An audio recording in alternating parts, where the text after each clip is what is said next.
thanks for being here. Today I want to share with you a really neat technique where you can cut out a certain shape from the front of your card and have the same shape stamped on the inside of your card aligned perfectly with that cutout in the front. Let's take a look at it. So here's the bundle I'll be using. It's called Artfully Layered. It is brand new in the Stampin' Up January through June mini catalog. And if you stick around until the end, I have 6 more card designs I made with this that I will be sharing. But I'm really excited about this technique I want to share with you.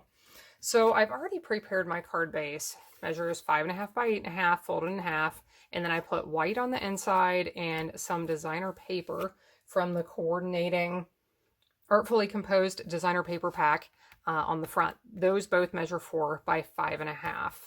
I'm sorry, 4 by 5.25. So what I'm going to do, the Stamparatus is important for this technique.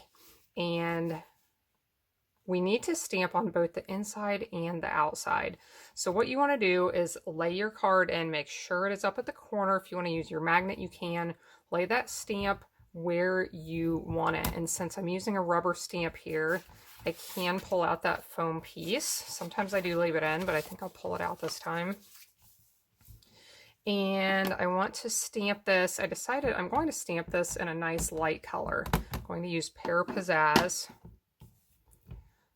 to coordinate with that card base. And right over here on this edge, it didn't get stamped perfectly.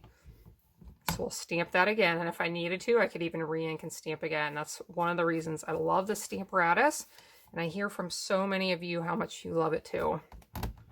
Now, on the front, it doesn't really matter what color I stamp in because it's going to get cut out. And I just shifted that a touch. We're going to try this again because placement is important on this. So when I line up, in my next step, I'm going to use that part that's actually faded where I stamped the second time. So what we need to do now is grab the die cut that coordinates with that and the cut and emboss machine, and we're going to cut out that part for the front.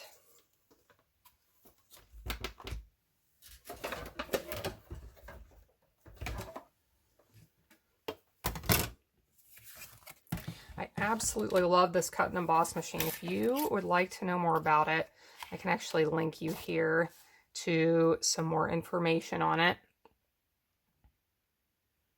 Like I said, I am trying to be careful. Basically, you just want to line up with where you stamped. But since I shifted mine a little bit, I need to be careful. Now, if you want to use some tape to hold this in place, you can do that.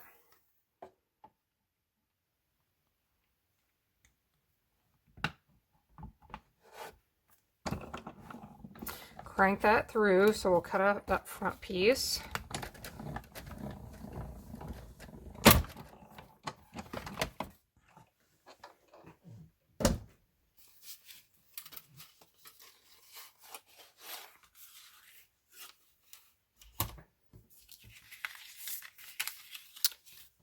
So we have our cutout, and when we fold it closed, there is our leaf. Mine is off just a touch because of that shifting, but if you stamp clearly and then line up your die cut appropriately, it will line up perfectly. And actually, I am happy with that.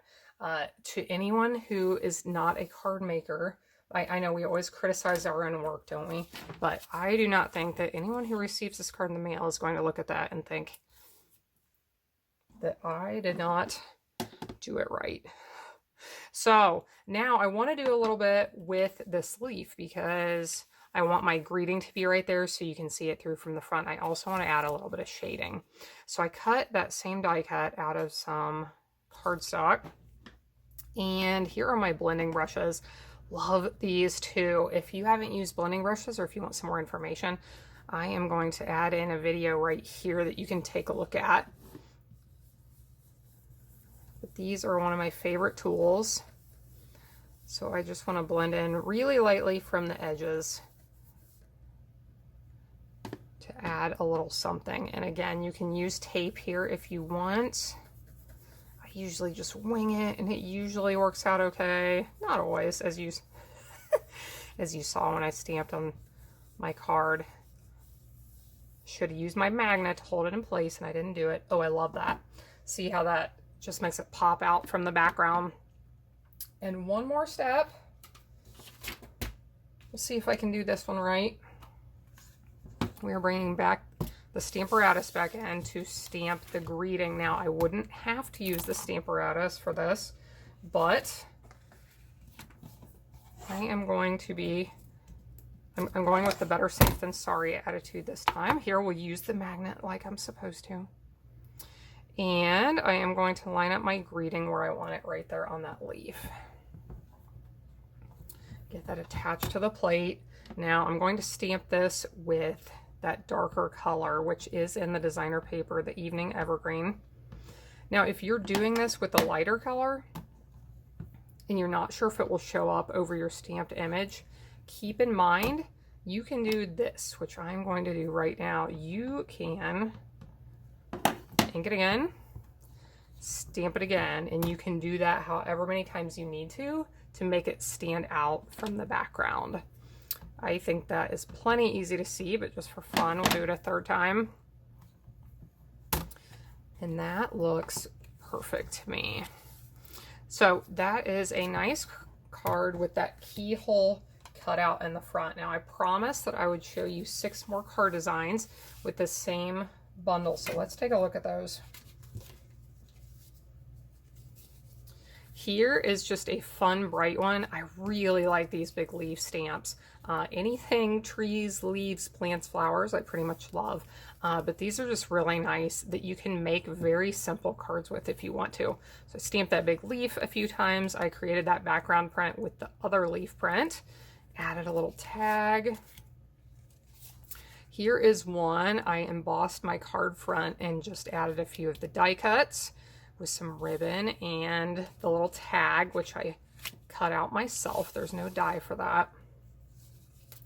Now there's a few that I used the big, I'm going to call it the palm branch leaf because that's what it reminds me of.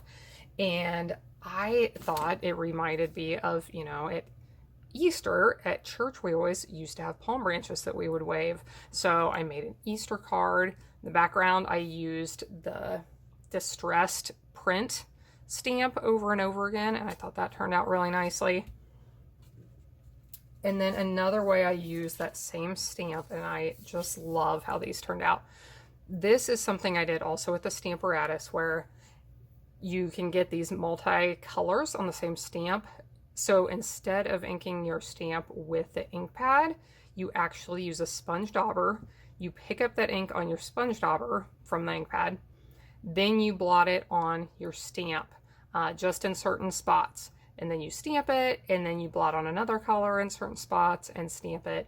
If you want to see how to do this, I can also link you to a video where I show how to do this. I used a different stamp set in that video, but shows you exactly what I'm talking about with how to make those.